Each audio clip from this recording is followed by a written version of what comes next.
lot of misconceptions about Maroons. Typically in literature, whites will say that the Maroons were uncivilized, they were unorganized, they were lewd, they were barbaric. These were the people who lived in the bush. There is no other group on the planet Earth that have taken on the devil the way we have. In his own house. Some estimates say that there are about 50,000 Maroons that you can find per year throughout the Americas. The Great Dismal Swamp was an area between that Virginia, North Carolina, the eastern border area. This was a popular area for a lot of not only runaways, but natives. A lot of the black natives hung out there. The Gullah Geechee were known in that area. Because that's who we are. You can put us anywhere in the world. We are survivors. If you are really tapped in with your environment, you become one with that ecosystem. Right. You know what I'm saying? That ecosystem begins to work with you.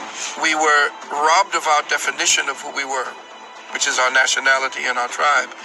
And we fell into the description of what we were from someone else's eyes. Resistance is not just about not only violence and physically fighting back, but there has to be resistance literature, resistance language.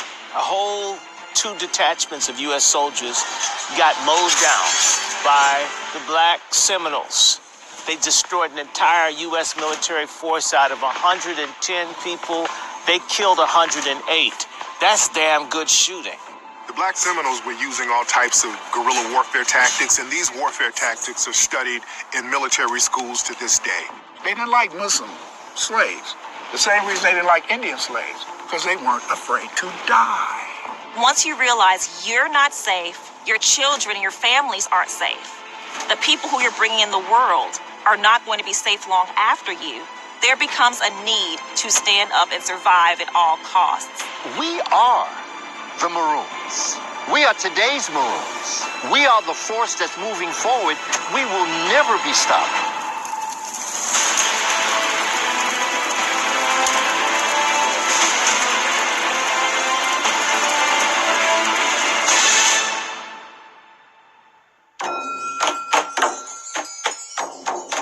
For the last 200 years, we've been given one image of what a Native American is. But when you look at the archaeological and scientific evidence and historical records, you have to ask the question, who are the real Aboriginal people of the Americas? Native ancestors, who were not Asiatic, by the way. That's another fantasy. When the Asiatic came across the Bering Strait, the African was already here. The Asiatic and the African engaged in an internecine warfare for nearly 10,000 years before the European got here. And they brought their Asian disease and killed off a lot of our people in that meeting. They weren't the ones that migrated over the Bering Straits, that came via the Mongols. Who you see here were the Asian Mongols. They came over here as not only migrants, but as conquerors. The indigenous people were copper-tone Moors. They call them Moors. But they were the copper-tone so-called blacks that everyone knew about and that were actually crisscrossing before to Africa and back again. And so that is why you'll see Luzia, who is an African woman. You can see her face. And there are other African finds that can show, and they can date them 10,000, 15,000 years ago. We find one of the oldest skeleton remains, the bones of Luzia, Luzia, in Brazil. And up until 2018 in the National Brazil Museum, they had a display of her that was done by Richard Nevis. And he said, without question, this is a Negroid face. This is a Negroid skeleton. Not only were black Aboriginal people here in the Americas, there's also evidence of other black people coming from Africa doing trade with the Aboriginal people here, like Abubakari II. They believe that Abubakari and his crew landed somewhere in Brazil. And as you know, Brazil has the highest population of Africans outside of the continent. I also want to mention that Dr. Ivan Van Sertima in 1987, he presented evidence to the Congress to suggest, not even evidence to suggest, but evidence to prove that there was contact between the Native American people and African people. Genetic studies, in particular for Brazil, where they trace the original inhabitants of at least South America to people who came via boat from Africa, Australia to South America on the first humanoids on what you call this hemisphere. We can all thank the Twa Mbuti for our presence here. Had they not done what they did, we wouldn't be here today. They populated the world about 100,000 years ago. There is evidence of a woman found in San Diego, California. Her bones are about 80 to 90,000 years old. When you look at the California, named after Queen Khalifa, it was an African woman. So that when we're looking at these migrations, when we're looking at the people here, people came in waves. And the first wave is going to be the Twa Mbuti. The second wave is going to be what's called the Clovis Folsom people. Clovis Folsom are going to be found in Clovis Folsom, New Mexico.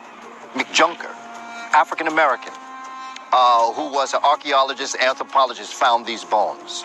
Ruins, Burroughs Cave in Peoria, Illinois. They found that cave to have inscriptions. There were steles inside of the cave that had ancient Kemetic inscriptions, along with Hebrew dialect on some of the steles. Dr. David Imhotep has done tons of studying on this subject. He even wrote a book called The First Americans Were Africans. And basically, he has found tons of findings on this exact subject matter. There are Egyptian writings throughout the Americas. There's evidence of artifacts and Algonquin writings throughout the Americas as well. There are even Egyptian writings in the Grand Canyon. We see that there's evidence that there were black people in Africa, and even going back to ancient Kemet, trading with the Aboriginal people here in the Americas. In ancient Kemet, they would come over here and they would trade medicine. They found that there are mummies from ancient Kemet that had traces of cocaine in their system. The reason why they would use cocaine was for medicinal purposes, for anesthesia, things of that nature. But cocaine is not found anywhere in Africa. Cocaine is not found anywhere in the Eastern world. Cocaine is really found here in South America, Peru, Colombia, places like that. So them finding cocaine in the ancient mummies over in Kemet is more proof that there was contact between the two societies. You have Esmeralda and Guayaquil and other communities in Ecuador. You've got Cauca, you've got the Pacific Coast, Choco, you've got that for Colombia where the people had their own communities. You had Panamanians had their own kingdoms, black, as early as the 1520s. You know, there's so much evidence that proves that there were black people in the Americas centuries before Columbus. You have the artifacts, you have the Olmec statues that's down in Central America. You have so many eyewitness accounts that prove that black people were here in the Americas centuries before Columbus. When Columbus came here, there's a reason why he brought a lot of black translators with him, because they understood in Spain that there were black people here in the Americas exploring, doing trade with the Aboriginal people here, and also the Aboriginal people of the Americas were originally black. The black Aboriginal people were here before the red Mongolian Native Americans. So black people have always had a presence in the Americas. You also have a German-Russian European painter, I believe he was, Louis Corus. He went out to the San Francisco, the Bay Area, and he painted the natives out there, and he depicts all of them as jet black. The blackest of black. There's a white archaeologist, historian named Alexander von Wutenau.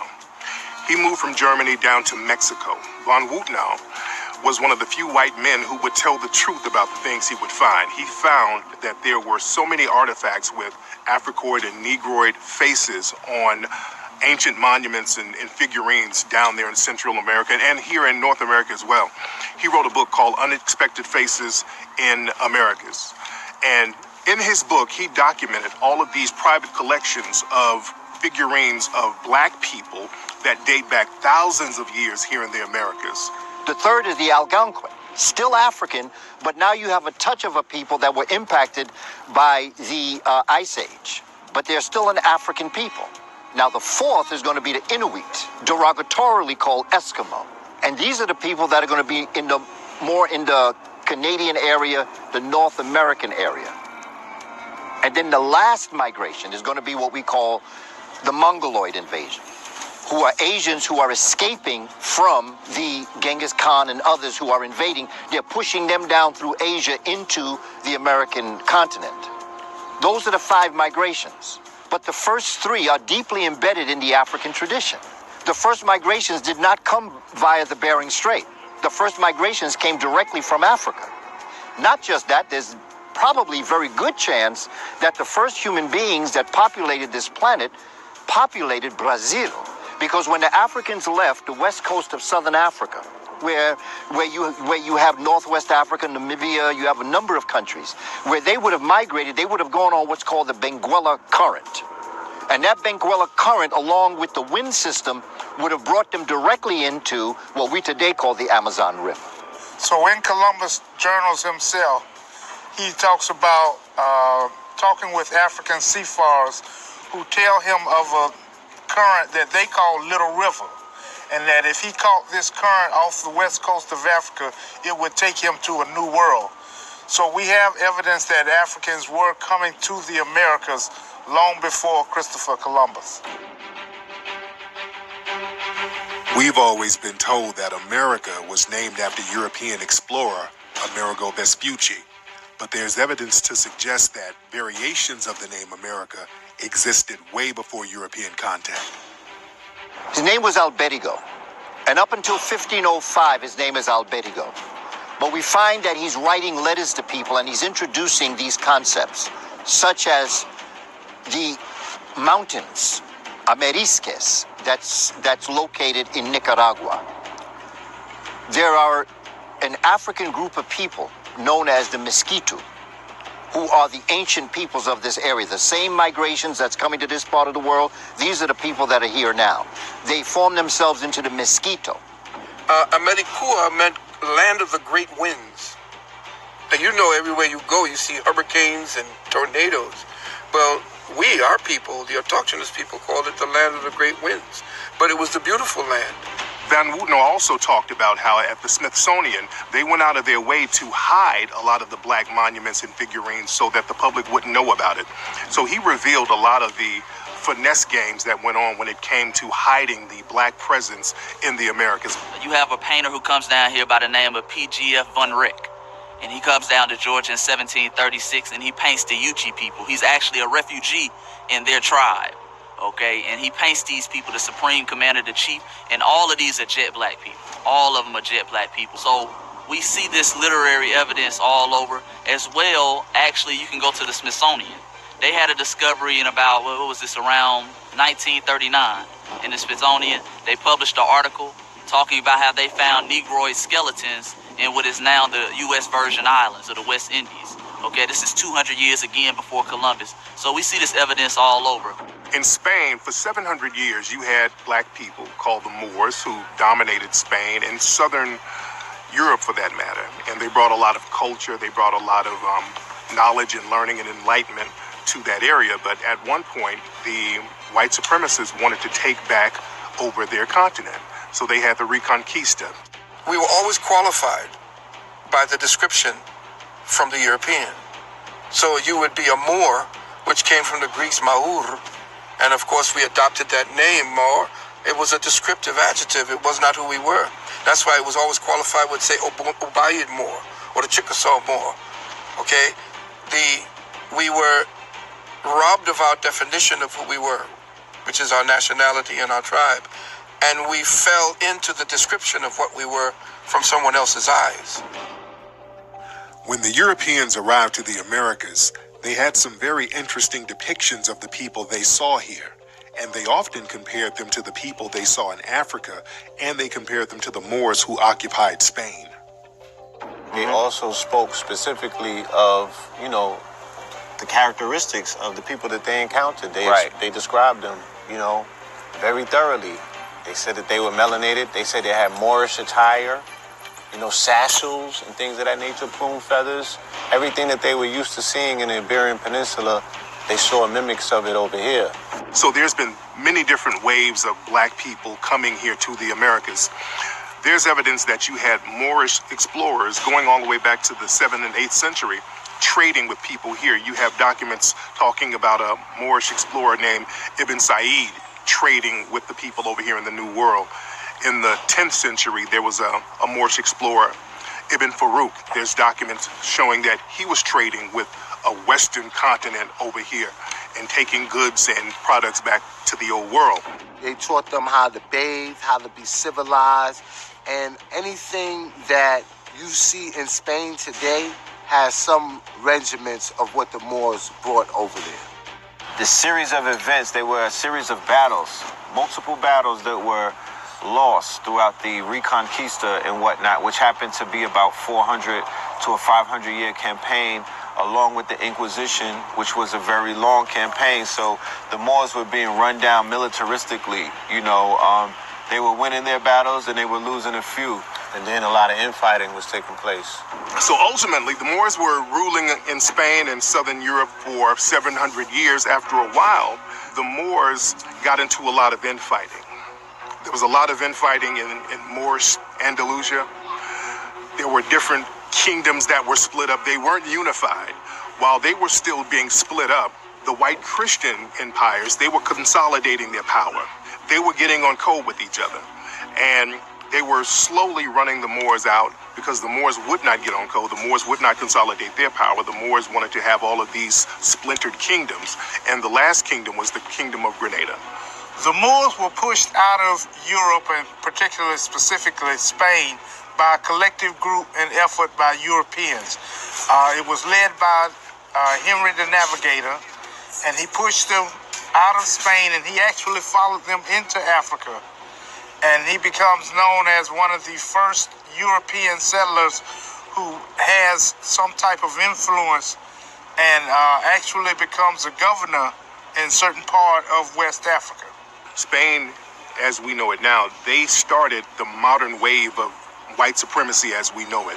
They were the ones who came up with the blood quantum laws and came up with these racialized policies really against the Moors. And there's always been this war against the Moors. It's been a religious war. They frame it as Christian and Moor, but it's always a real war between white and black. And that war continues now. These Moors were successfully removed out of Spain, the Great Capitulation.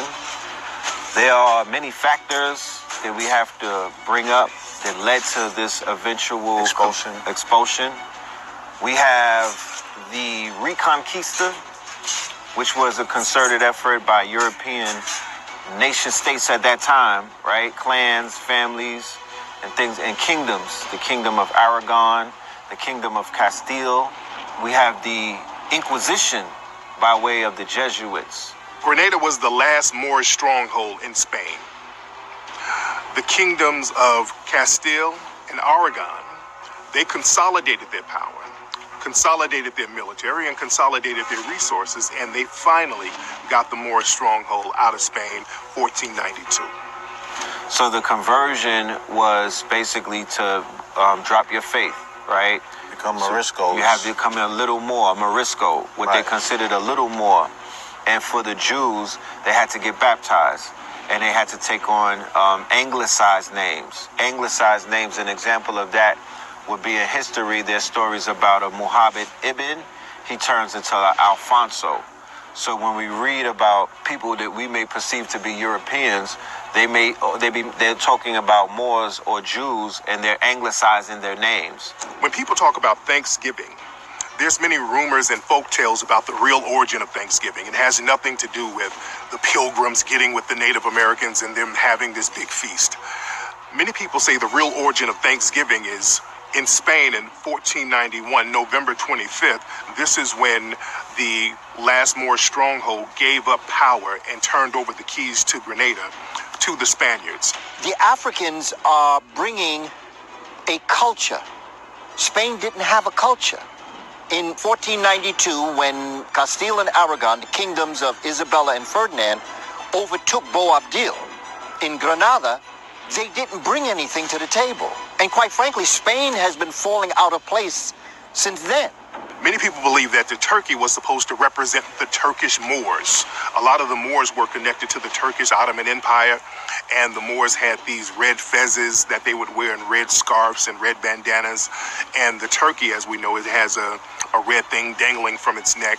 So a lot of the white supremacists said that, okay, these are the Turkish Moors, and they kind of made the turkey the symbol of the Moors, according to folk legend.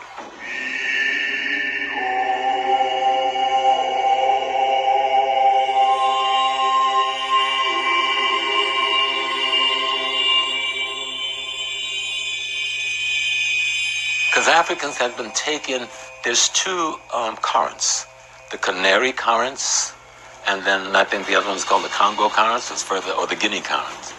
And both of them will lead you to the Caribbean.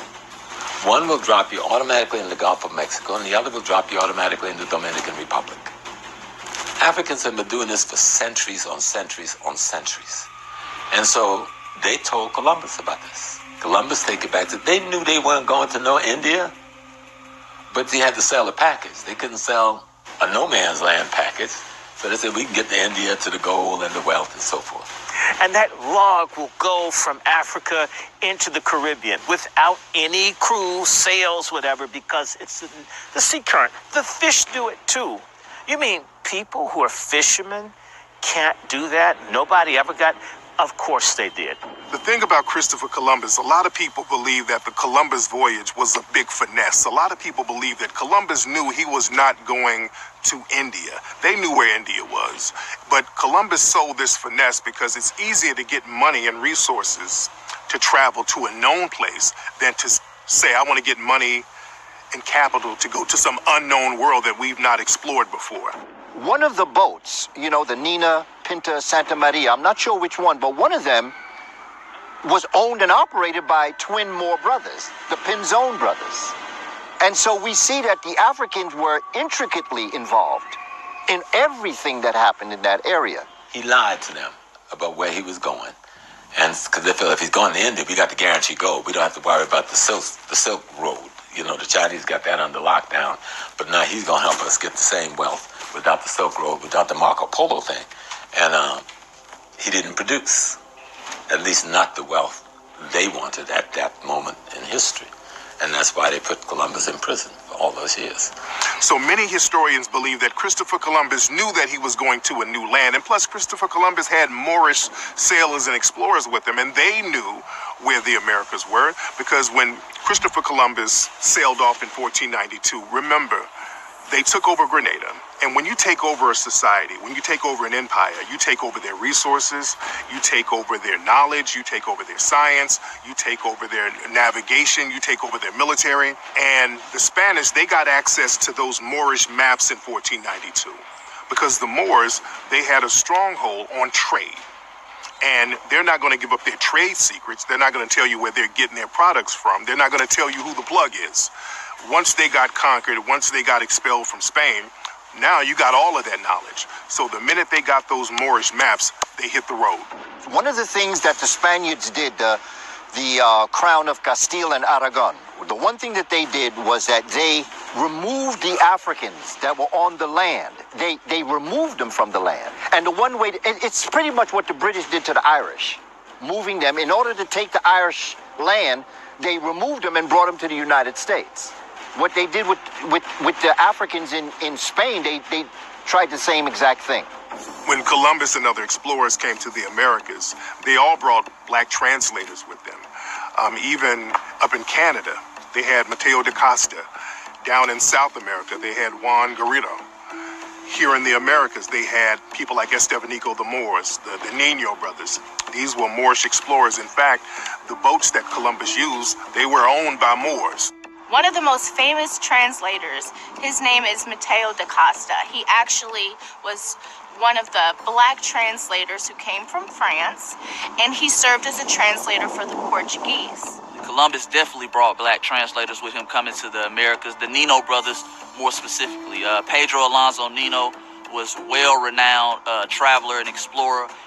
But what's interesting is, why would Columbus bring translators? Because it meant that if he brought African translators, they must have been speaking to African people here. Because why do you need someone to interpret if you don't speak the language and they don't speak the language? So there had to have been a commonality between the two people. But of course, you know, you get rid of all of that with Columbus, who didn't know where the hell he's going, but he had black people with him. Pizarro had black people with them. Balboa had black people with them. Magellan had black people with them. The technology for sailing, the astrolabe, all this stuff came from either the Moors or the Swahili. When Columbus came to one of the islands and he brought one of his black translators with him, it's documented that the translator came off the boat, went into the Aboriginal society and immediately started to communicate with the Aboriginal people there. That means that there had to have been some type of previous contact for them to understand each other's language. The migration of peoples of color into the Americas is nothing new. The Europeans came here and documented everything they saw. But of course, the Vatican said, you're not going to tell the true history of North America. And all of that is hidden away in the archives of the Vatican. Jay Chapman came to what is now Chile, Argentina area, and he painted a picture called The Male Savages of Tierra del Fuego. Okay, and these were the early Fuegians, as they call it, down there in South America. He painted them black. This was in 1795. When Columbus went to Cuba, Columbus said on top of a mountain, he saw a mosque. So that's more evidence to show that there was not only an Islamic connection, but there was a connection with the Moors coming over here, corresponding with the people. Explorers came and met the indigenous people. They passed Africans going back to West Africa when they were coming here. When they got here, they spoke to the indigenous here in the Caribbean, and they had a spearhead. And it was very unique because it blended different types of chemicals, and that type of spearhead could only be found in Ghana. And so it's called guanine, and that can only be found in certain places. There was trade going on constantly. Christopher Columbus was present at said battle, or when the capitulation took place, the transfer of power took place. He was present. He was charged afterwards by decree of the Pope, and also by the crown of Castile and Aragon, Princess Isabella, Queen Isabella, and King Ferdinand, to venture forth into the Americas. And the French and the Castilian Spanish teaming up to try to take Spain away from the Moors. Many of the Arab leaders who had gotten so wealthy and got their little kingdoms, they weren't going to give that up. So they joined, them and their forces joined the Christian forces of Castile and France. And the Moors, by 1492, we were driven out. The first enslaved Africans to be brought to the Western Hemisphere during a period of slavery was the Moors, who was taken primarily to the Dominican Republic. During the transfer of power, you have, as with any time of a siege, the Articles of Surrender, right? Basically spared the lives of certain scientists, map makers, sailors, right? So their lives were spared, their families' lives were spared, and what was offered to those who were willing to be spared was what was known as a conversion. There was no common cold virus in the Western Hemisphere before Christopher Columbus. The common cold acted like pneumonia. They killed, I think Pizarro in one of his chroniclings had to take his ships out to sea for 30-something, almost 2 months, because the stench of the body of the native people dying from smallpox, influenza, and pneumonia. The Hopi Indians would do a chant, and they recorded this chant in, I want to say, the 1930s, 40s, and 50s, around that time. They recorded this Hopi chant, and at the time, it sounded like gibberish. They didn't know what it was. The United States government recorded this chant, and it just kind of sounded like gibberish. And it was an ancient chant from the Hopi Indians. Later on, they found out that this chant was just not gibberish. It was actually them speaking in a broken form of Arabic. So this shows that, again, many Aboriginal people here had connections with Islamic Moors from medieval times. When they traveled over here and they came upon land, and they was greeted by the natives, and the natives had to go and get a translator. So that proves several things, right? Because you can't learn Arabic in one contact. So there had to be frequent contacts between them, between the Moorish merchants and the black natives that was over here. When the whites moved into Alabama from Georgia, their translator was a black man. There's a monument to him on Talladega, near Talladega University. The translator's a black guy. They white people couldn't do it. Look, Lewis and Clark. Didn't they take the black dude, York, and he seemed to be able to get to the Indians, and they couldn't? We're white, we own you. But they listened to the black person. Columbus in 1484 goes down this coast. He's working with his father-in-law, who's a sailor. They built Columbus. Christopher Columbus helped to build the first slave dungeon in Africa, Elmina. The guy who navigates Columbus' ship over here is a black Moorish man, Ghanaian man by all of his names, Fanti man from Elmina. You have accounts from the actual journals of De Soto, Columbus, and things of that nature, saying that when they got to certain places in the Americas, they witnessed the architecture that matched the architecture that they saw over on the Iberian Peninsula with the Spain's domes, domed mosques, and things of that nature. Well, Spain actually started its conquests of the Americas in the late 15th century.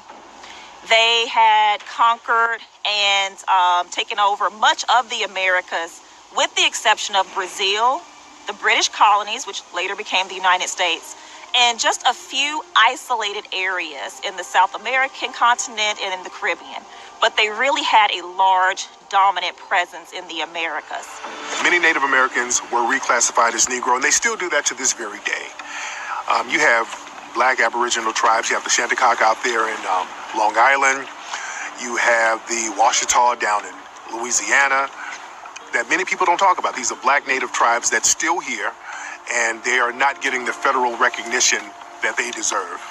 But we have to understand California. We're in California now. California was named after a black woman, and there were many black Aboriginal tribes right out here in California, very well documented. In 1526, you had a Spanish explorer named Ayllón.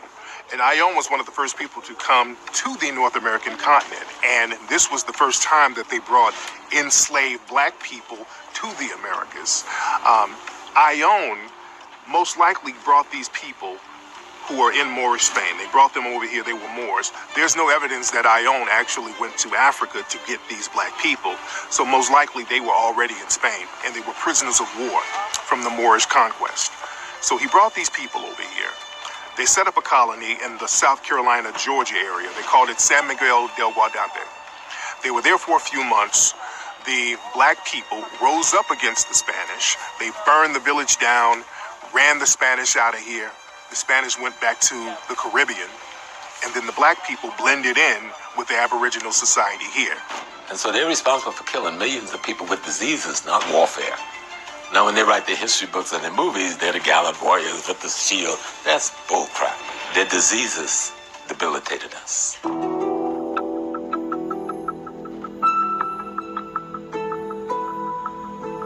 In his diary, on his second voyage, he talks about the Ethiopians he meet, who shows him around.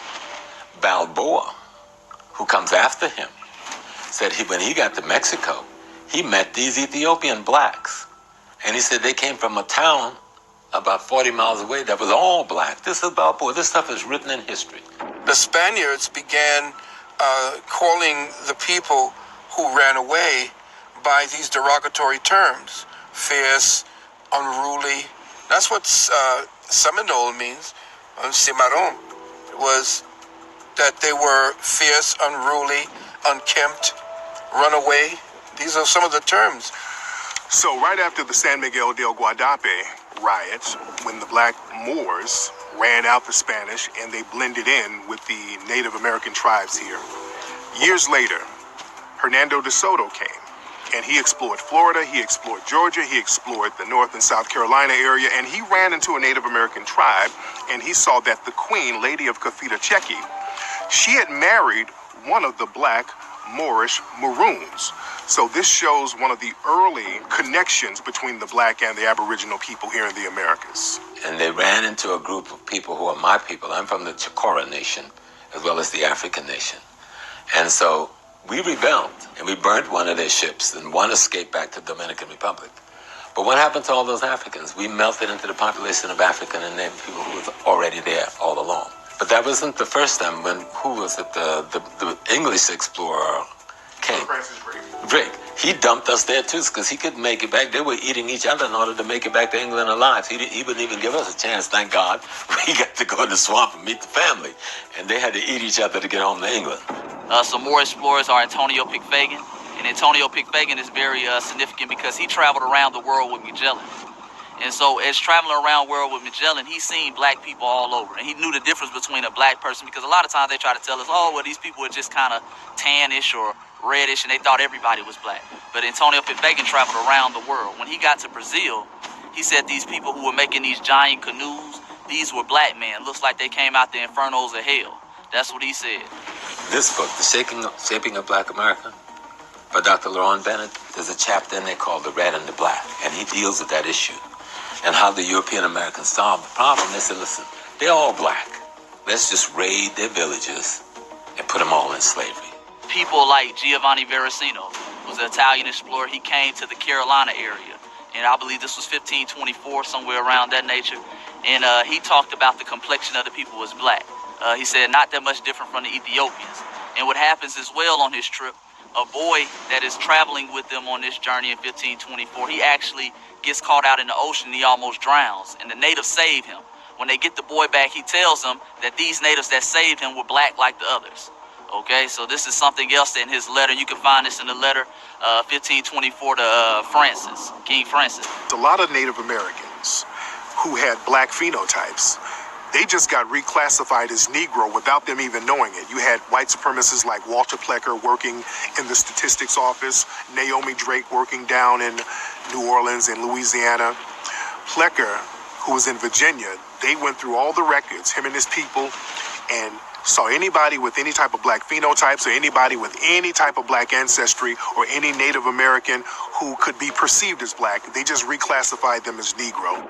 When they were doing archaeological and anthropological research on Jamestown, they went into, and Jamestown is allegedly the first successful English-speaking colony here in North America. When they went to the graveyard and they dug up what they said were quote-unquote Indians, the people's DNA came out African, and you haven't heard much about that since. I mean, who's got the red skin, really? Right? These people let you know these people copper. You got a copper color, right? I mean, these people, we see even these Plains Indians half the time aren't copper colored. So even what is an Indian in this country is a political and legal concept versus biological. The revisionist historical narrative is that the white supremacists left Europe and brought civilization to the dark savages around the world. But it was black people who enlightened the Europeans at first. And there was early resistance against the white supremacists when they came to the Americas. You had these major empires with multiple royal families who set the etiquette standards for the world, which is taken to Europe via the Moors. What did the Moors take to Europe? You took the culture of Africa to Europe. You took medicine, you took reading, you took science, you took astronomy, you took geometry, you took mathematics, not the Greeks. Europe wakes up and has its enlightenment after the invasion of the Moors, not before.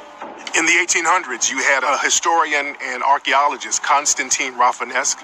He had connections with the early Smithsonian Institute. He wrote books talking about the wild black Negro tribes that dominated the Americas. So early on, many of these people were talking about all the black folks who were already here in the Americas, and this was very well documented. Malcolm X's mentor on Africa is a woman by the name of Jewel Mazik, someone I love very much. She died 2007. She's the first black to work in the rare book room for the Library of Congress. They have books that they will not let you see without going through great difficulty, where they have all these pictures of indigenous people who look like Tariq Nasheed. Down in Peru, in the Inca civilization in ancient times, there was a Native American leader named Tupac Amaru. The rapper Tupac Shakur, his name is Tupac Amaru Shakur. That's where he got his name from. So the phonetic sound Amaru, Amaru Ka, that was a very common name floating around in the Americas before the Europeans came. Everywhere there was slavery, there were maroon communities. There were maroon communities in Brazil, Cuba, of course, Haiti, right here in Florida, right? In Florida, in South Carolina, anywhere there was slavery, there were maroon sites. There's many origins of the name America. There's many theories to the origin of the name America. Now, Amerigo Vespucci, many people say that's not his name. Many people say his name was really Alberigo, and he got his name from the Aboriginals here. If you look at many Aboriginal words over here, they have the phonetic sound of America. The Amariske, Amaru, Amaruka. And you can find this in the book Caribbean History by Tony Martin, one of the master teachers out of the Caribbeans. 1514, they said it was over 7,000 Maroons on the island of Hispaniola alone. And one of the chief Maroons was a brother named Diego. That brother put in a lot of work over there. He burned down several plantations, freed thousands of enslaved people over on the island of Hispaniola. There were several Maroons and pirates that assisted Sir Francis Drake.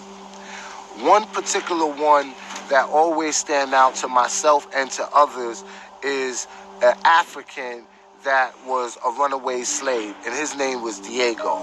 A lot of the black people who would ultimately become Maroons, because if we remember, Maroon is a derivative from a Spanish word cimarron, meaning runaway. And there were many Maroons all through the Americas. Down in Panama, you had Maroons that were battling with the Spanish. Remember, there was a war going on between the Spanish and the Moors. That war was carrying on still over here. So you had people breaking free, living in Maroon colonies with other black Aboriginals in South America, here in North America as well. One of the most, one of the sites that I found extremely impressive was the Palomares.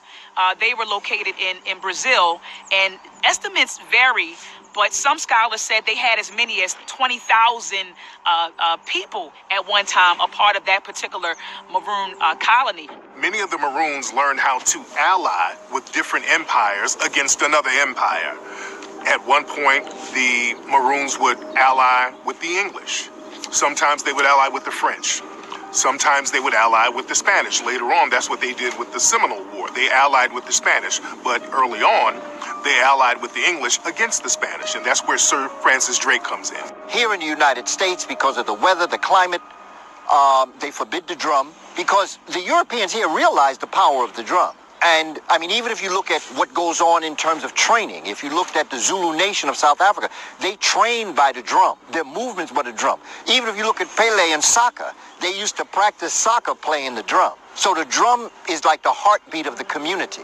Sir John Hawkins, he was another English explorer, and when Sir John Hawkins started to get into the slave trade, enslaving black people, his coat of arms on his ship was a captured Moor, a black Moor who was bounded. That was the symbol on his ship. So this was showing the continuation of the war between the Christians and the black Moors. And when Sir John Hawkins started bringing people over here in those slave ships, that's the symbol that he had on the ship. In the 19th century, if you look at like right around like the 1820s, 1830s, some estimates say that there were about 50,000 Maroons that you can find per year, like throughout the Americas. Sir Francis Drake ended up joining with the Maroons down in Central America against the Spanish because the Maroons were showing the English how to rob the Spanish of gold. Even when they speak about Sir Francis Drake, right? Sir Francis Drake was able to mobilize a contingency of escaped, quote-unquote, Maroon Moors, right, who wanted revenge on the Spaniards. Right. They never forgot. So freedom wasn't enough. Right. You know what I'm saying? They had to circle the wagon and spin the block. The word comes from the Spanish word for runaways or escape, and it's cimarron. And so the Spanish had Jamaica first, before the English took it. So the English just took the Spanish word cimarron and applied it, anglicized it as maroons. Okay? The Seminole is the white Anglo-Saxon anglicizing corruption of cimarron, which is the Spanish word for runaway. And they can't disprove that. They know where the word comes from. And they say it in some of their literature. Long Island had a maroon town. Wall Street had a maroon town. Jamaica has a place called Maroon Town. We are all over.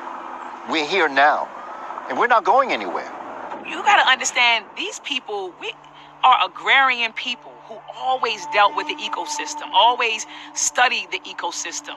I mean, think about in the Haiti, during the Haitian Revolution, and how when Boukman and Fatima, when they met, I believe it was in a swampy area, and the whites were scared to go back there because of the reptiles that were back there. So we always had a relationship with the ecosystem. So I think they were able to survive. And when I say they, the Native Americans, the Black Seminoles, able to survive because of that relationship. When the Europeans, when the white supremacists tried to form colonies here in the Americas on their own without black people helping them, they failed every single time. They failed with San Miguel del Guadape. They failed several times in St. Augustine. The French, the Spanish, the English, many of them just kept failing over and over again. In Roanoke, they had a colony in Roanoke, North Carolina. They failed. The whole village just completely disappeared. Jamestown, that failed until black people came into the picture and started to assist them. So they failed several times here in the Americas trying to get colonies on their own. That's why it's very imperative to understand the importance of black people here in North America and our foundational contributions to the building of America. The English, of course, their first attempt was Roanoke in the 1580s. And then their settlement, of course, as well, failed. So all three European countries, Spain, France, and England, their first settlements were a failure. The Roanoke out there with the English in 1585, they consider that the lost colony as well. It's actually the first English child is born here, Virginia Dare. So Virginia Dare actually disappears. They still honor her to this day. Nobody knows what happened to her. They got all type of websites honoring her, but she disappeared. Some of the early European colonies, what's interesting is the Spanish, the French, the English, all of them failed when they first came here, especially the Spanish. The Spanish were, I mean, they could have received a trophy for failing, brother. They failed so many times. When the French came, they tried a settlement in near present-day Jacksonville, Florida, called Fort Caroline. And what happens is that the supplies diminished to this settlement, and so the settlement ended up being disbanded, and they actually left the settlement abandoned, and Native Americans moved in for a quick settlement period of time, and then they moved on from the area.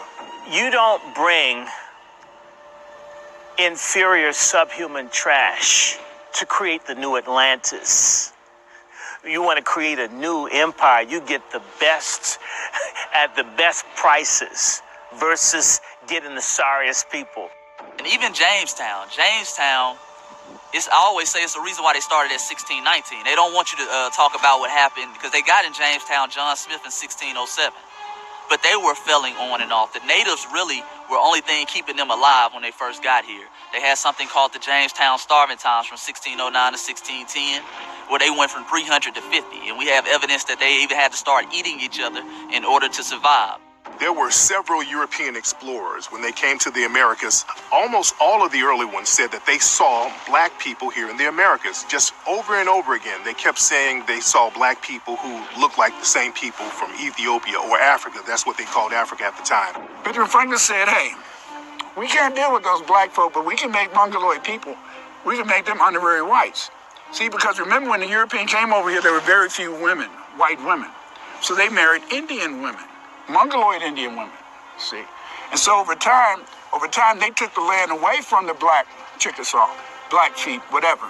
And then they just gave it to the Mongoloid. See, the Mongoloid Indians were the first buffer group that the white man used to, in a sense, try to put us down. He never made treaties with us. You have Fort Caroline with the French come down in 1564. They end up infighting with the Spanish at St. Augustine. They end up failing. And even St. Augustine, oftentimes they portray that as being the longest running or the oldest American city, but it was failing on and off. The only reason why they consider it that because people kept coming and starting it back over again after it failed in that same location. The Spanish had a network of gold trading, gold mining down there in Central America, and the Black Maroons were showing the English how to get that gold from them. When you see pirate movies like Pirates of the Caribbean, there's a reason why you always see these Black Maroons with the pirates, because many of the pirates were actually black themselves. You had people like Black Caesar out there who was in the Caribbean. There's an island called Black Caesar's Rock out there in Florida right now. Ponce de Leon, who came. Garrado was with him as well, Juan Garrado, but they tried to set up a colony in Florida. They failed. That was 1521. You have, again, Vasquez, who came here in Georgia. He failed. You have actually what they're talking about now at the University of West Florida, the Luna Colony. They're just now discovering this one. They only have bits and pieces of fragments, and they're considering them a success because they lasted 2 years, from 1559 to 1561. Okay, and they have some of their potteries, but they just disappeared overnight. Nobody knows what happened to them. 1513, when Balboa went down to Central America, he said that he saw black people, black Maroons, black Aboriginal people living in certain tribes and villages. Several of these people kept saying how many black Aboriginal tribes they saw. Pizarro, he saw black Aboriginal tribes. In Massachusetts and in other parts of New England, the indigenous people, if they intermarried too heavily with African people brought over, they would lose their status as Indians. In other words, you had to stay away from blacks. Gullah Geechee people were descendants of enslaved Africans who ended up settling in the Carolina areas, right along the coast, from North Carolina all the way down to what is now today known as Georgia, right above Florida. The thing that makes foundational Black Americans unique is our connection to Africa and our ancestral connection to the Aboriginal land here. One group that exemplifies that, the Gullah Geechee. The Gullah Geechee name, Gullah, many people say that's an amalgamation of the term Angola, and Geechee, that comes from the Ogeechee River in the South Carolina, Georgia area. Some of the Maroon societies in the Caribbeans and other places in South America, starting with on the island of Hispaniola. Okay, the first time we see enslaved people brought here on the island of Hispaniola, they talked about how they ran away and set up Maroon colonies. Actually, so much so that King Ferdinand II, I believe it was, in 1514, he actually talks about this, and he says he has to write proposals to deal with the Maroons on the island of Hispaniola. When black people started to escape from the European powers here in the Americas, many of them would live in the swamps all around the eastern seaboard and in the South. One of the biggest swamps was the Great Dismal Swamp that's in the Virginia, North Carolina area. This is a huge swamp that black people lived in for centuries. There were some black people living in these swamps that never saw white people before. The Great Dismal Swamp was an area between the Virginia and present-day Virginia and North Carolina border. When exactly Africans began to abscond from the plantation and go, we aren't actually certain. We don't put a certain date on it, but we know at least by the 1700s, early 1800s, there were Africans utilizing the Dismal Swamp. And this is where a lot of people, a very significant rebellion in colonial America, the Chesapeake Rebellion, a lot of those people ran to the Dismal Swamps. So they weren't trying to go north to Canada or other places. They ran to those Dismal Swamps and they stayed and thrived over there. So, because these Indians, they weren't used to a tropical environment. They were not. The black people taught these Muskogees how to survive in Florida because they were familiar with the tropical environment. The Great Dismal Swamp was an area between that Virginia, North Carolina, the eastern border area. This was a popular area for a lot of not only runaways, but natives. A lot of the black natives hung out there. The Gullah Geechee were known in that area. A lot of the Yamasees and people, the leftover remains of them. When Nat Turner did his rebellion, they called him on the way to the swamp. That's how they got him, because they knew he was on his way to that Great Dismal Swamp. A lot of people went into that Great Dismal Swamp for refuge. What they call Petite Maroons and Grand Maroons. These are Maroons. Petite Maroons are basically Maroons that leave for a short period of time and then end up eventually coming back. But Grand Maroonage or Grand Marronage is basically a Maroon that is says, I'm leaving the plantation and I'm never coming back. And I'm going to make sure I defend my freedom by any means necessary. And you had a lot of that going on as well. The Great Dismal Swamp was a safe haven for black people who were escaping slavery and escaping tyranny. And the white supremacists would not go into that Great Dismal Swamp because they knew that they would not come out if they went in there. Because the white supremacists, they're not used to fighting a ground war. The white supremacists, when they fight people, especially Aboriginal people, black people, it has to be an unfair advantage. When they're going into a swamp, you can't bring your horses in there. You can't bring a standing army in there all at once. You can't bring your hunting dogs in there. You have to go in there yourself, and you have to go in there one by one. And that was the advantage that the black Aboriginal Maroons had. They understood that if they came in there one by one, they got them. The Yamasee is these black folks who came before Columbus, who marry into the native population or the Asiatic population who come from the West. Okay? And the Yamasees takes on the British. In early America, you had a lot of the red Native Americans and you had the black Aboriginal people. And oftentimes, when there was a war going on between the European powers, the red Native Americans would side with the white supremacist European powers against the black Aboriginal people. And this happened in many, many conflicts, especially in the Yamasee conflict with the black Yamasee Native people. They were fighting and they were winning, but the red natives sided with the European powers and undermined the Yamasee, and the Yamasee ended up, many of them became enslaved. And that's how a lot of black people got enslaved, because of the red Native Americans turning on them. And this happened even in Spain. You had the black Muslims and you had the Arab Muslims, and the Arab Muslims were joining with the Christian powers against the black Moors, helping them to enslave the black Moors. See, there's been a war between the black Muslim and the Arab Muslim for centuries, still going on. The Yamasee were Native Americans in present-day the Carolinas. They did a lot of intermingling with Africans. They were known to have darker hued skin. If you look at a lot of images of Native Americans, damn near all of them were jet black. This whole thing of a white Native American or even a light-skinned Native American, that came later on. But the early depictions of Native Americans were almost always either black skin or extremely dark skin. But we're told that all of the Native Americans are the phenotypically red skin, slim nose, straight hair groups.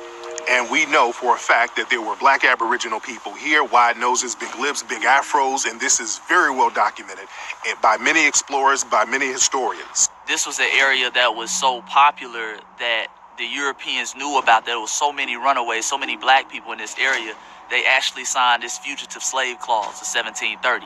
And they're actually begging the natives, like, go in there and get some of these people. Some natives do it, the Cherokee more specifically, but they're like the Iroquois and people like that, like, nah, they good.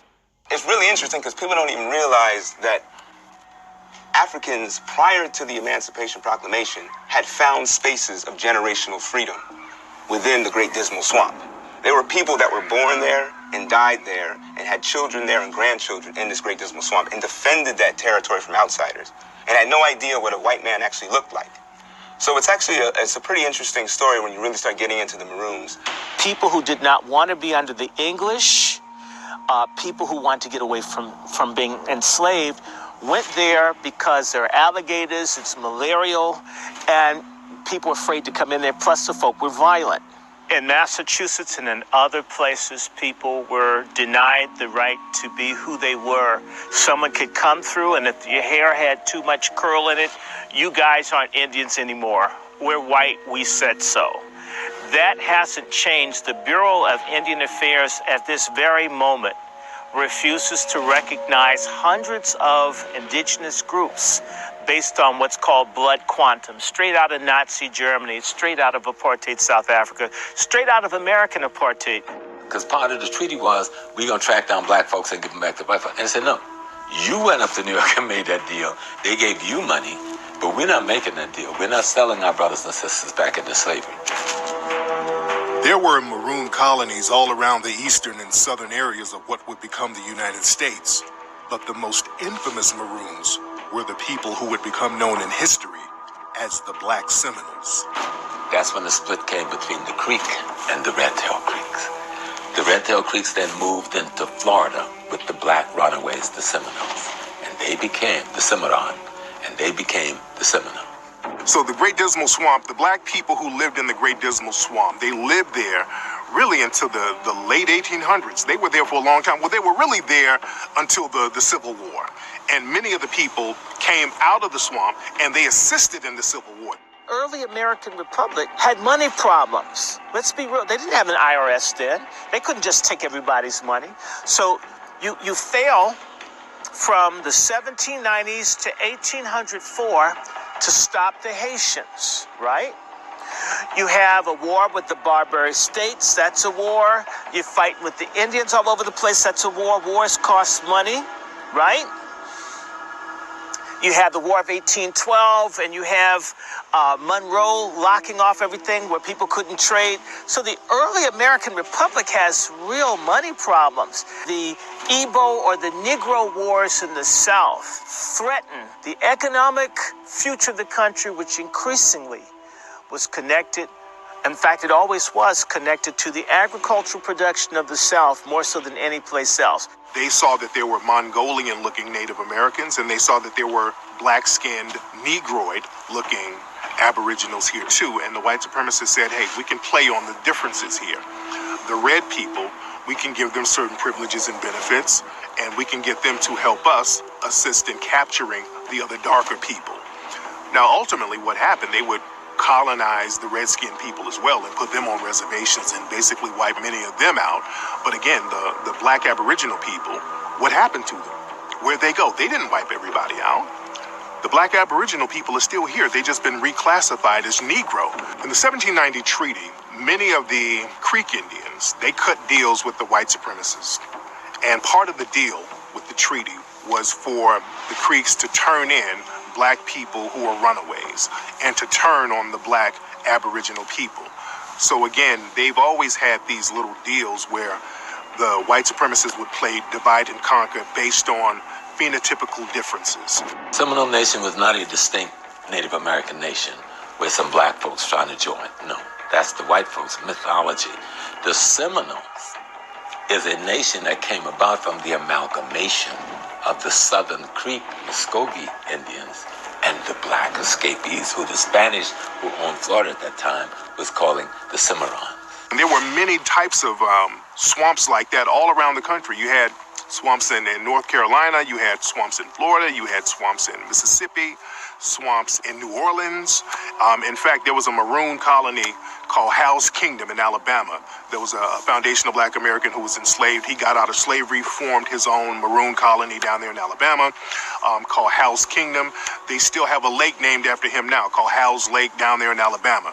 And with the Edict of 1693, the King of Spain basically says any African that absconds from the English plantations can come into La Florida, and they can live in La Florida free.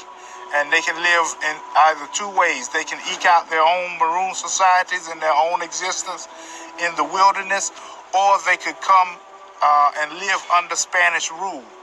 And when they established this arrangement where they can live under Spanish rule, they also established Fort Mose. When many of the early foundational black American rebels started to resist enslavement and tyranny from the white supremacists, they created many networks of underground railroads. But what was the real Underground Railroad? When people talk about the Underground Railroad, they try to talk about the Underground Railroad going north into Canada. And that wasn't necessarily the case for all runaway enslaved black people. They talk about the Underground Railroad going into Canada because many white abolitionists were helping out with that endeavor. And they don't want to show that black people were freeing themselves going down into the South. That's where the real Underground Railroad was. Black people going into those swamps. Black people freeing themselves without the help of anybody and living in independent black-run societies. When they give us the Underground Railroad story of the East Coast, it involves the Amish. It has the white savior complex. John Brown, he's highlighted. Harriet Tubman, she's highlighted, and things of that nature. You know, the fact that people were taking us in and taking care of us and hiding us. You know, they put that in there, and that opens up. That's the beginning of the quote-unquote Allied myth. At one point, so many foundational black Americans were emancipating themselves in the Carolinas and running down into Florida. Officials had to make Georgia a state in an attempt to neutralize this predicament. So Georgia became a state essentially because there was a man by the name of James Oglethorpe, and he had two missions. One of his missions was to find a way to relieve England of some of their debtors, right? So he wanted to make sure he can establish a colony where English people can come and pay off their debts. He wanted to put this colony in an area where there wasn't going to be slavery permitted. Because if there's slavery permitted in certain areas, slavery takes away jobs from poor whites, right? So he says, we can kill two birds with one stone. Since we constantly have Africans running away from the Carolinas into Florida, we can establish this debtor colony without slavery as a buffer between the Carolinas and Florida. The Yamasee people, first and foremost, they were always a people that Europeans and even other native tribes considered as a very, very dark-complected people. The Creeks, one of their main enemies, will refer to their women as the daughters of the sun. Okay, so these were very black-complected people. The Maroons in those areas who did populate the Great Dismal Swamp and South Sea Islands, I would argue that they did cognizantly understand how to utilize terrain. They worked with the Yamasee, who knew the way to be able to utilize the terrain in the landscape. So that's really important in really being able to understand not only how to escape, but how to survive in those areas. We named it after Harriet Tubman, Tubman City, because she used to come through. Moses used to come on through. And Harriet Tubman is a Maroon, you know. Nat Turner is a Maroon. So a lot of the people in the that are Gullah Geechee are folks who come from West Africa who have a lot of exposure to malaria and other tropical diseases, which gives them a degree of immunity from malaria and dengue that whites don't have. What grew on the riverbanks? Rice. But what is that? Water. Ditches of ditches of ditches of water for hundreds of miles. Who lived there? The malaria mosquito. So the white man can't stay there during the warm weather. So he can only come into the rice belt, physically come in between October and the end of February. So from March to October, black folks is running their own lives. Right? We got our own village. Yes, the black men are the overseers, but we're working, we're maintaining our culture. We're maintaining our language. We're maintaining our food. We're maintaining our village. The whites can only come in. They didn't have a cure or anything to help them. So they can only come in when it wasn't warm enough for the mosquito. That's October to March. So you have this isolated black population. But the Gullah Geechee, it's a group of islands, St. Helena, St. James, Beaufort, where Africans were. In fact, there are people that say the Civil War started on Beaufort. Lincoln gave Beaufort to black people. That was part of what started the Civil War. Even Nat Turner, when they were looking for him, he was trying to get to the Dismal Swamp. They dispatched the United States Marines to keep Nat Turner from getting in there. They were terrified he's going to bring the crazy niggas out. And they go, I mean, it's bad enough what he did with 50 people. What would he do with folks who don't give a damn? The Spanish government let the Maroons know if you went into Florida that you would be free. You can get your freedom if you went into Florida. The United States government did not like this. They understood what this meant. This could be another rise of the Moors. So they had to stop this at all costs. Because that's who we are. You can put us anywhere in the world. We are survivors. You're talking about women that were midwives, for example, that would take this Spanish moss off of this tree. And they knew, based on being at home in Africa, that there are 72 nutrients in the Spanish moss. They would take that moss, they would pull it off of the tree. That's a parasite. They knew that. The women from the Geechee tribe, Liberia, for example, would take that moss off of this tree, these trees, and they would wash it, and they would cut it and place it in the sun till the red ants can die. And 2 to 3 weeks before a woman was to have a baby, they would make a tea, and she would sip it. So they turned that parasite into a long-suffering tea. And this long-suffering tea did the opposite. It gave them an ability to have short suffering when they had children. It makes your contractions come back to back. You had Maroons from all different stations who said, I'm going to get free. Women left with children. Some women were pregnant. Hell, some people had disabilities, physical disabilities. It was rumored that it was a brother named Caesar. They said Caesar had no legs, but he left the plantation crawling. You had some brothers and sisters who were running who had iron yokes around their necks. They had chains on their feet. And so by the time the United States is developed and becomes a country, they are now directly involved with this idea of all of these runaways that are now still trickling and coming in to Florida. So they saw Florida as a direct threat to the plantation economy and to the overall economy of the United States. This is the thing that people have to understand.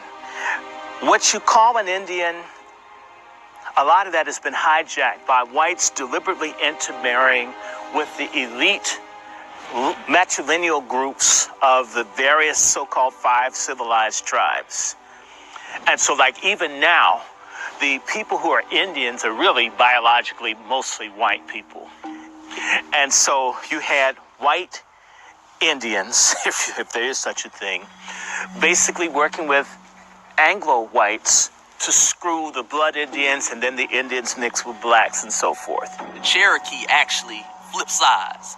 And the Cherokee flipped sides, and this turned the tide of the war. So once they flipped sides, they were able to regroup using a lot of raids and different things. And the Yamasee end up eventually losing that war. Some of those folks stayed and kind of went to that Dismal Swamp area. Some of them, most of them moved down south.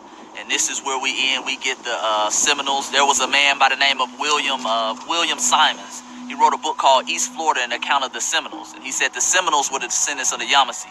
Seminoles formed as a distinct tribe very gradually, right? So if you go all the way back to 1693, the Spanish had an edict encouraging runaways to enter into Florida because they'd already been doing that on their own will.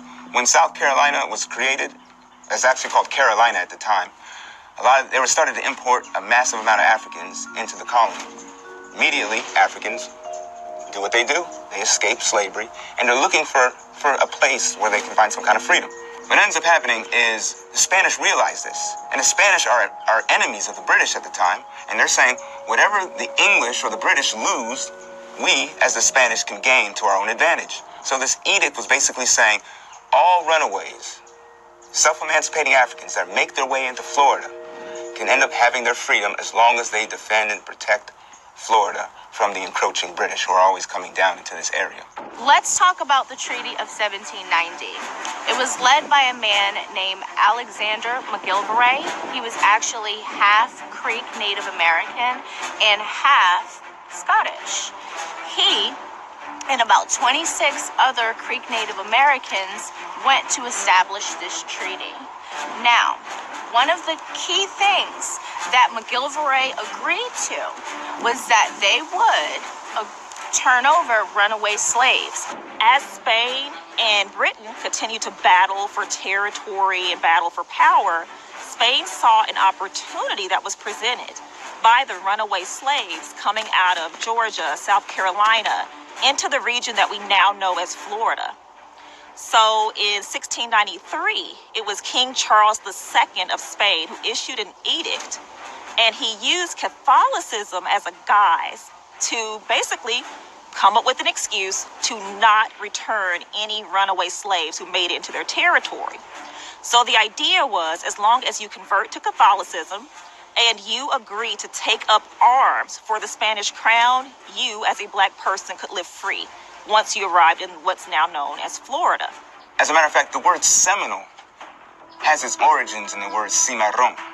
It doesn't mean Native American. It's not a pre-colonial Native American tribe.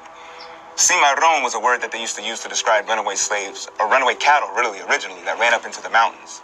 But then they used this word to describe runaway slaves running up into the mountains. The word cimarron is the word cima, and cima means up on top. This word eventually became adopted by the British, and they took off the seam part and said the word maroon. And then they found gold in North Georgia, and that changed everything. The Blue Ridge Mountains. The Blue Ridge Mountains, right, which was the first gold rush. 1793, they came up with the first Fugitive Slave Act. They were working, as you create this new society, the so-called American Republic, what to do with the people that they hated the most, which is blacks and Indians, divide and conquer, exacerbate differences. And what they did with the Creeks is say, hey, man, you guys are learning how to farm, you're taking white names, you're intermarrying, sort of like what they're doing with the Latinos. They're building them up for a knockdown. It's the same process. First they embrace you, then they choke you. they began to say, we like you guys, so we're going to respect the treaties, and you're going to get to keep your land. But you know what? Y'all got to give us all our niggas back that run to you, okay? That's in Article 1. These maroon communities were organized. We had our own government. We traded with colonists and also pirates. We traded with different people, Native Americans. We had our own laws, our own politics. So these were organized communities. But white historians and scholars and writers would have you think that it was a bunch of savages running around in the forest and in the bush and in the mountains. Where the Seminoles are considered a distinct tribe is it's kind of a tricky question there, because they aren't acknowledged by the English until the 1750s.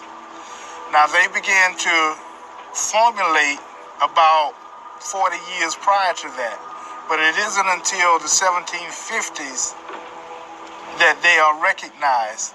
But in the 1712, we get the Stoner Rebellion, one of the first major rebellions in the 1700s. And what are they doing? Trying to make their way to where? Florida, to become a part of that nation that we know today as the Seminoles. So when we connect the dots, we realize this is not something that popped up in 1812 or 1814 with Andrew Jackson. This is a process that's going on for almost 150 years before Andrew Jackson. So there was a treaty in the year 1790 that basically stated that if the Creek capture runaways for the U.S. government, then they would be allotted a certain amount of land and things like that. But there were two factions of Creeks. Not all Creeks agreed to do this, obviously. You had the Red Stick Creek, who were more the northern Creek, and then you had the Southern Creek, who allied themselves with the U.S. government. In 1814, the British built a fort in Florida overlooking the Apalachicola River. When the British withdrew from the fort in 1815, the structure was soon taken over by Black Maroon fighters, and the location eventually became known as Fort Negro.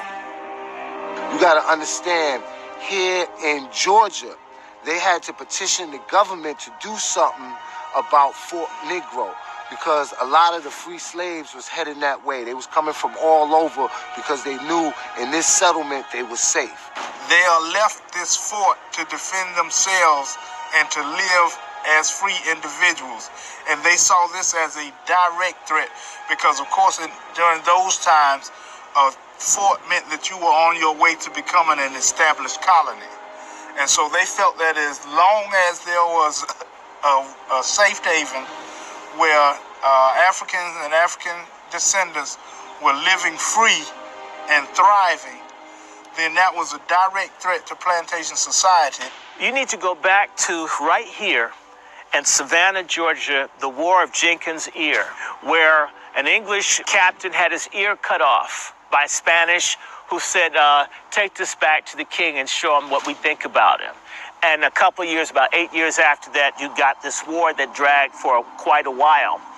And what ended up happening is that Oglethorpe, the founder of the Georgia colony for poor white trash, and the more things stay the same, right? Oglethorpe set up a place near St. Augustine called Fort Moles. So what ends up happening now is a lot of these Africans end up going and they end up teaming up with a lot of the Creek, the Red Stick Creeks.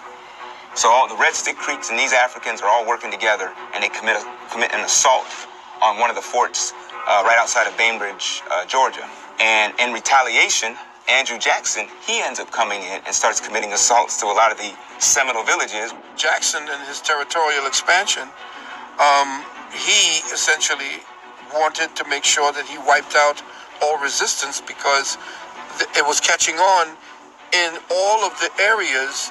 It became, all of the holdings that the Europeans had were picking up on what the Maroons had done. The white supremacist powers understand once a society frees themselves and once they establish a fort is the next step to establishing a nation in your own country. And the Europeans could not have a black independent nation. So they had to stop that at all costs. So these are the seeds of the First Seminole War. Andrew Jackson, remember, Andrew Jackson is known as the Indian killer because he had made a name for himself fighting the black Indians, And then remember, he was able, in a sense, to send all the Mongoloid Indians out west, Oklahoma. And so then therefore, in a sense, he wanted to concentrate on the stronghold, which was down in Florida.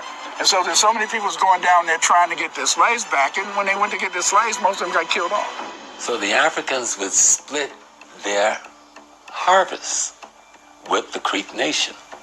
And of course, over time, intermarriage take place between nations, as any neighbors would do. And so a big part of that relationship between the Africans and the Creeks, people say, well, the Creeks had some of them as enslaved people, but the Native American concept of enslavement was completely different from the European. It did not take away your identity as a human being. You had a labor you had to pay, but you could live in your village.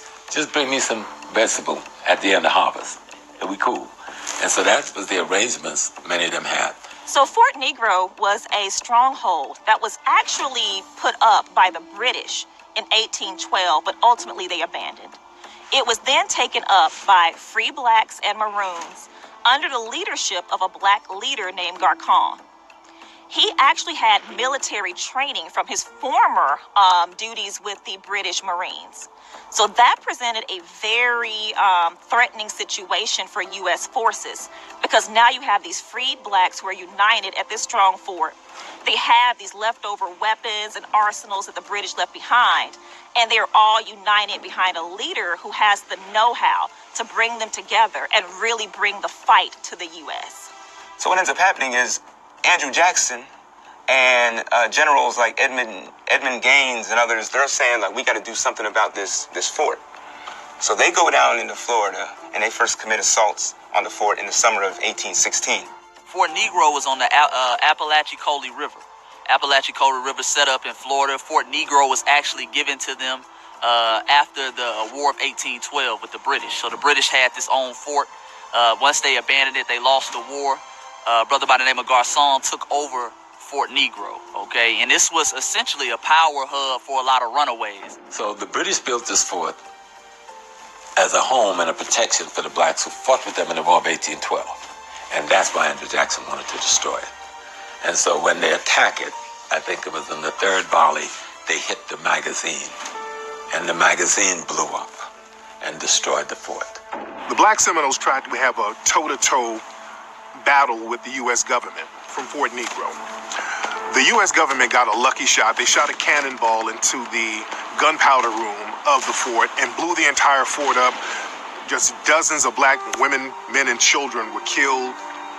And what the Black Maroons understood is they cannot fight a war with an empire this big, because they're going to lose at this point. They can't go toe-to-toe, empire to empire. So they understood they have to regroup and they have to fight a guerrilla-style warfare. They have to do a hit-and-run warfare. They have to do a sneak attack type of warfare. They have to do asymmetrical warfare. So they couldn't just stand in one place. They have to be a moving army. They have to act as a moving army. Andrew Jackson decides that the fort should be destroyed, and so he takes it upon himself to send the United States military into the Apalachicola area, and they destroy the fort. And so what this does is that it sends shockwaves throughout the Seminole and Black Seminole and Florida Maroon community. And so we even have word that the Seminole Native Americans, as well as the blacks, said that they would get revenge for the destruction of the Negro fort. Jackson got his pants beat off in 1817. And they say sometimes it's between 3,000 and 4,000 troops he took in there against 2,000 soldiers. What he ran into was guerrilla warfare on the part of the Africans. The Africans taught the native people from here how to fight a guerrilla warfare. Matter of fact, America wouldn't get beat up like that again until Vietnam, when they run into the guerrilla warfare of Vietnam. The media was not allowed to publicize or let much information out at all about the Negro presence within this war. However, there was a letter that was discovered from then General Andrew Jackson describing the First Seminole War as a quote-unquote savage and Negro war. The interesting thing about the Black Seminole War was the white media was not allowed to print stories about black people beating the U.S. government the way they were beating them. They didn't want this information to go out because that information would spread. If black people heard about these black folks down in Florida putting in this work and killing all of these white people, that would kind of get everybody else hyped. So they didn't want that information to get out there. They would charge people with sedition if you printed stories about the Black Seminoles and the Black Maroons participating in this war. So they've always had to frame the war as an Indian war, because it's easier to say that we're getting beat by Indians than to say there's these Negroes that's really giving us the business. But Andrew Jackson would write it in a letter, which is in the Library of Congress. He said, y'all send me down there to fight Indians, and all I was fighting is niggas. This is record. So they understood, but if they would say they were fighting Africans or black folks, what would that do to the morale of the people they still had on the plantations enslaved? As a soldier, as a general, he had a vehement hate and disgust for indigenous populations, especially those that were defeating and handing him L's. So when he became president, and he got the full force of the federal government behind him, and they were attempting to pass all of this anti-quote-unquote Indian legislation, and it wasn't happening. When he got in, he made it happen. The Jacksonian Democrats. Yeah. Andrew Jackson went in the woods with his military men. They were creeping late at night, looking for these Black Maroons, and they saw some black people around a campfire playing a banjo, just shucking and jiving, buck dancing, samboing it up. And Andrew Jackson and his people, they kind of let their guard down. They're like, oh, these are just silly plantation Negroes, nothing to worry about. But what they didn't know, that this was an ambush. You had the other Black Maroons in the trees sniping them left and right, and they ran them out of there. So again, the Black Maroons knew how to use Andrew Jackson's racism to their advantage, because they knew that his racism would make him underestimate the Black Maroons. So they played on that. One of the lead generals in the United States military, a group of blacks with Creeks, the Red Sticks, exterminated 600-700 American citizens. They killed everybody. Andrew Jackson was run out of North Florida, and he told everybody, he told the press that he won these battles. And the reality was, it was actually the opposite. And as a matter of fact, there's a historian by the name of Jan Carew who actually interviewed an actual descendant of the Black Seminoles in Andros Island back in the 1970s. And they passed down oral history from generation to generation. And her whole account of the First Seminole War was that they ran Jackson out of Florida and they were victorious. That's the opposite of what we learn in our history books, and that's the opposite of what Jackson and these people reported. They couldn't let the world know and let people know that they lost to some Africans in a battle. Where Jackson rolls up in there with 3,000 troops strong. That's 1817, and that's considered to be the First Seminole War. But Jackson don't win. He gets his ass kicked. He gets beat up. Matter of fact, they don't win any of the three Seminole Wars, and there's no peace treaty ending any of those three wars.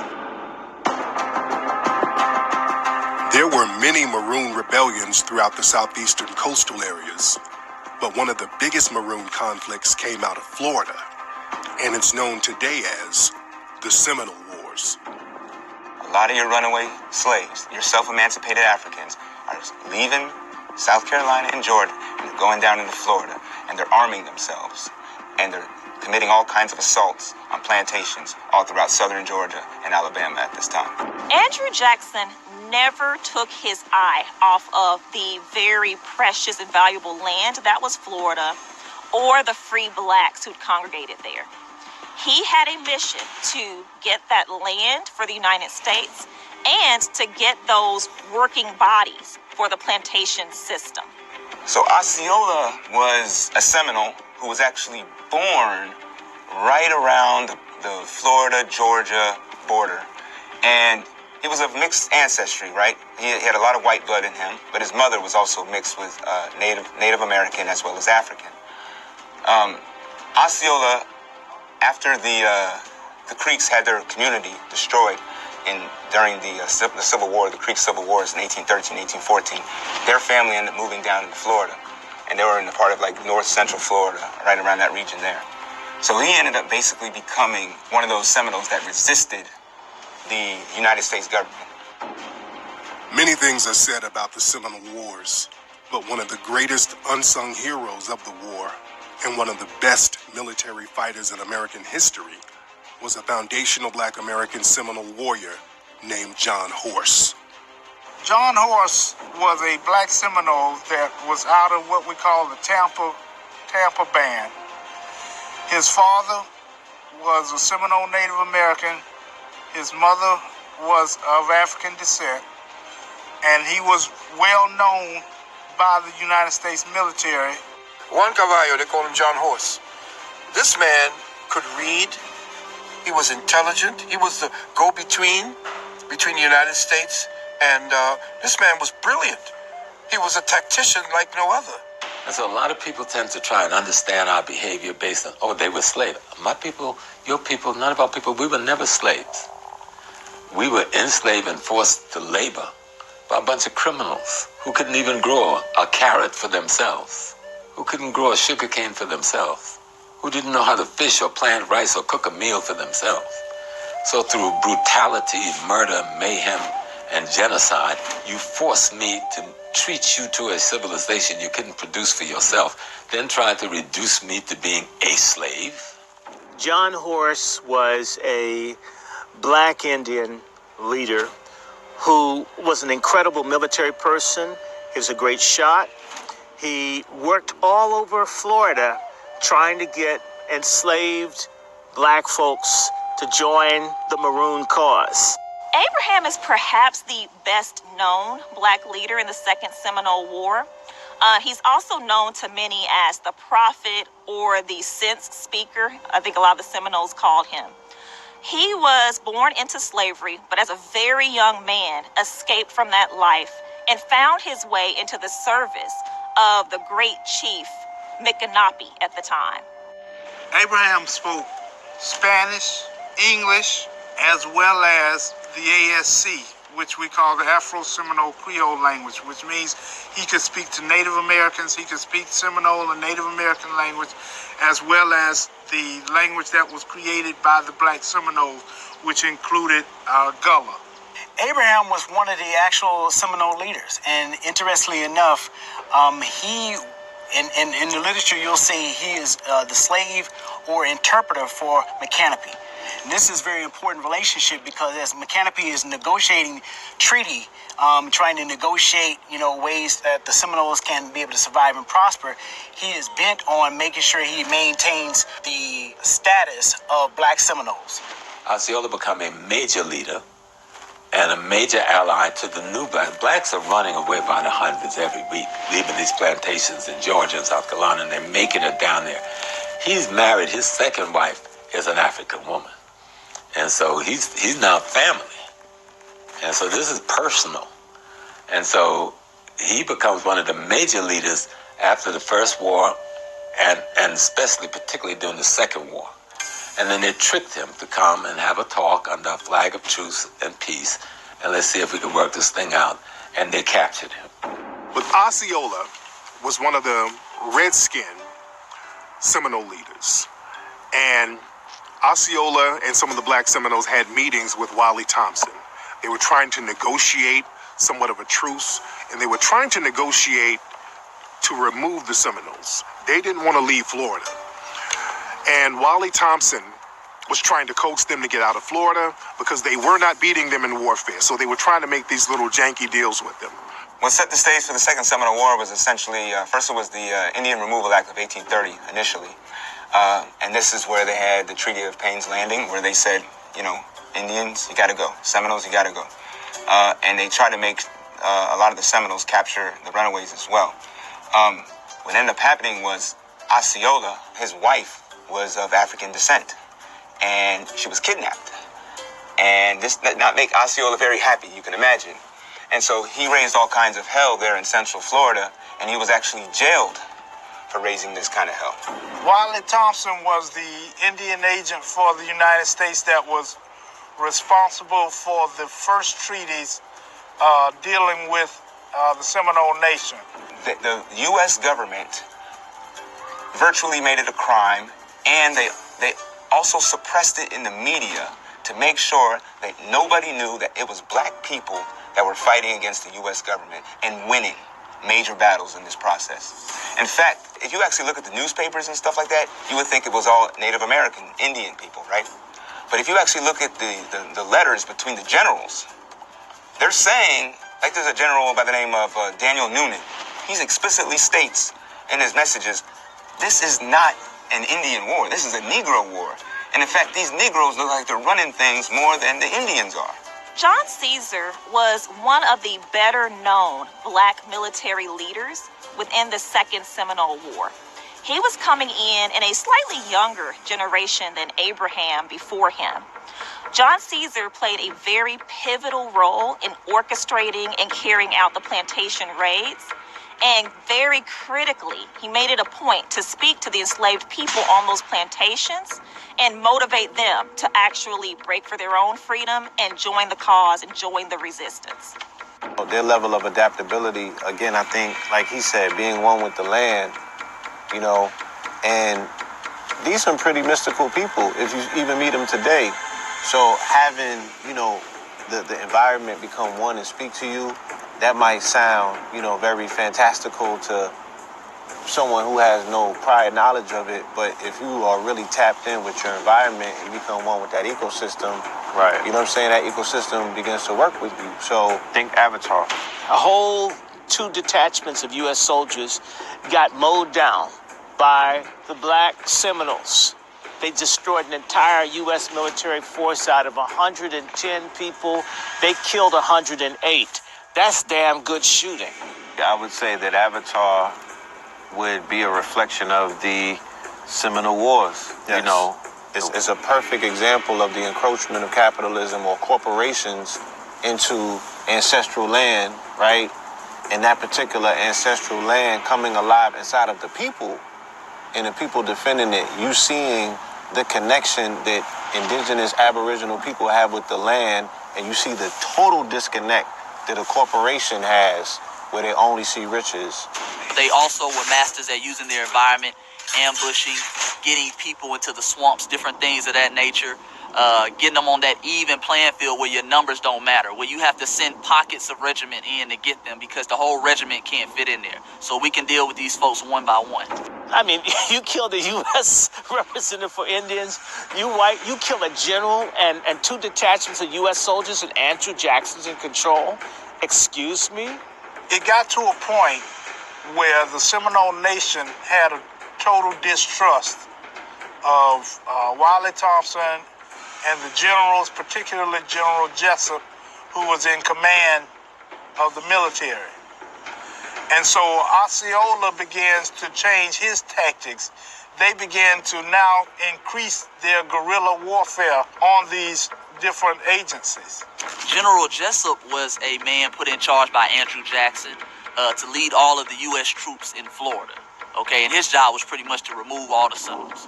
Remove all the Seminoles out west. That's who General Jessup was. And he was a notorious white supremacist. You know, he was one of the first ones we see who verbatimly says, this is a Negro war. We got to stop with this Indian war talk.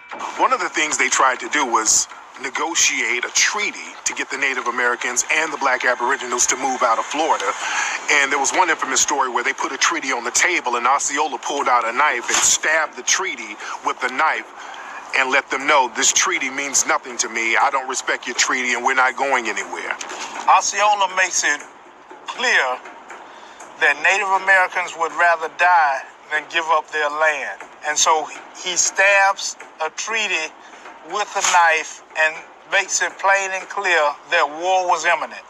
Your people revolted. Right. They didn't go for this. They was turning up. Right. You know what I'm they saying? don't marry Underground Railroad and Maroon together. Right? You don't hear, that's not a bridge. They're not like, yo, they got free and then they turned up and became Maroons and they were scalping things and they were coming back in and freeing people and all of this stuff, or they were extremely violent. If you know, after they became free, they were like militant. They make it seem as if once we became free, we got on our, you know, excuse me, can you pass the Grey Poupon? You know, we start wearing ascots and, you know, we just got educated. Yeah, it got to a point where Jessup was doing underhanded things. He actually takes Osceola under a truce flag and arrests Osceola under a truce flag. and he begins to understand the importance of Black Seminoles. The negotiation relationship with the U.S. governments would always stall because there was always this language in those negotiations about what to do with the enslaved Africans or the Negro Seminole. There was always a language about we want them to be returned. And so when you had Abraham, when you had Caesar, when you had John Horse, they were really present in saying, hey, we are interconnected. And one of the things about Chief Osceola is he was one who said, we are one. We're one tribe. But the language that the U.S. was always using is, hey, the red men, we want you to go west of the Mississippi. The African, we want them to come home. And that was serving the interests of the slaveholders in Carolina and what's then Georgia. There was one Redskin Seminole named Charlie Amontha. He made a deal with the U.S. government behind the backs of the other Seminoles to immigrate to Indian Territory, and he got money to do so. One thing the Seminoles didn't like, they didn't like anybody who were turning on the group. If you made a decision without the group being a part of it, if you did a decision behind the backs of everybody else, you were looked at as a traitor, and they dealt with traitors. So he ended up getting killed. Osceola killed Charlie Amontha. He killed him and then got the money that he received and threw the money on top of him and left his dead body there as an example. And the Seminoles were doing this to a lot of the sellouts. When Abraham Lincoln came up with the Emancipation Proclamation, I always have a problem with the idea that we think he's the great emancipator, because of the fact that he used it as a strategy in war. Africans started fleeing themselves from enslavement long before Abraham Lincoln ever said anything about abolishing slavery. But these colored troops that signed up to fight for the Union against their enemy, which was the plantation owners of the South, a lot of them even went into the Great Dismal Swamp to recruit Africans to come and fight for the freedom of those on the outside. You'll see Black Maroons wearing red headbands, or you see them wearing red bandanas or red scarves. A lot of those red bandanas, that means war. A lot of those red bandanas, that even goes back to the Moors who were in Europe. If you look at a lot of heraldry symbols, and if you look at a lot of signs back in Europe depicting Moors, you'll see the Moors with the red headbands. Well, it's interesting when you look at the word maroon, the word itself, maroon, the color maroon. There's red flags. There's also red headbands. The color red is featured prominently. There are some Moorish scholars that point to original Moorish flags, battle flags. Being solid red. Right. And then you have the Morocco flag, of course, with the green star in the middle. And the red satchel that you can identify Moors with. Any coincidence that the color maroon is of a red hue? The red headband and the red scarf, that was basically, in a sense, the sign of, fire, the sign of strength, you see. And so then, therefore, some of them would adopt it, but not everybody. When you look at the Sylvester Stallone Rambo movies, the Rambo movies, that's supposed to be symbolic of the black maroon type of wars that took place in the jungles and the swamps. The Sylvester Stallone character, he's always in the woods somewhere, he's always in a jungle, he's always using nature and his mind to fight big oppressive powers. And even if you look at the Rambo movies, you'll notice Sylvester Stallone, when he's fighting in the woods, when he's fighting in the swamp, when he's fighting in the jungles, he always puts on a red headband or red bandana to do the fighting. So that's always been symbolic of the black maroons that we're fighting over here. The Seminoles and the Maroons were engaging in so many successful guerrilla warfare attacks, the U.S. government, in an act of desperation, briefly detained and incarcerated Red Seminole leader Osceola during negotiations. This was done as a way to persuade him to sign a treaty he didn't want to sign. When he got out of jail, however, he said he's going to seek revenge on this guy by the name of Agent Wiley Thompson. Agent Wiley Thompson had somewhat of a relationship with the Seminoles, but he did them wrong in many cases. When Osceola gets out of detention, he decides to plan and orchestrate a massacre of the U.S. troops that are in the region. So Wiley Thompson called a meeting, and at this meeting, Wiley Thompson had Osceola's black wife, Morning Dew, kidnapped. They kidnapped her and they took Osceola and some of the black Seminoles hostage.